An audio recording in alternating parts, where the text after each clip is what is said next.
সফলতার আসল তৃপ্তি কোথায়? অনেকে হয়তো বলবে, ভাই আমি পরিশ্রম করছি কিন্তু সফলতার কোনো আশা দেখতে পাচ্ছি না। তুমি কেমন করে পরিশ্রম করছো যে সফলতা তুমি দেখতে পাচ্ছ না? তোমরা একটা জিনিস খেয়াল করবে, যারা বিশ্ববিদ্যালয় মেডিকেলে পরীক্ষা দেয় এবং যারা চান্স পায় আর যারা চান্স পায় না তাদেরকে একবার দেখো।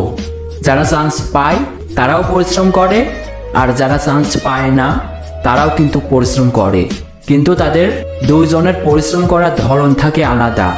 এমন ভাবে পরিশ্রম করো যে সেই পরিশ্রম কাজে লাগে। দেখো, যারা চান্স পায় না তাদের মধ্যে কি কেউ ভালো করে পড়াশোনা করেনি? হ্যাঁ, করেছে। তাদের মধ্যেও অনেকেই আছে ভালো করে পড়াশোনা করেছে।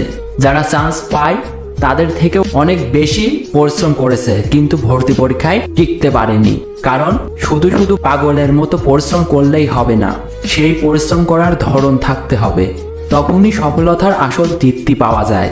না বোঝে শুধু গাধার মতো দিনরাত পরিশ্রম করে গেলে হবে না, সেই পড়ার ধরন জেনে সেইভাবে তোমাকে পড়াশোনা করতে হবে।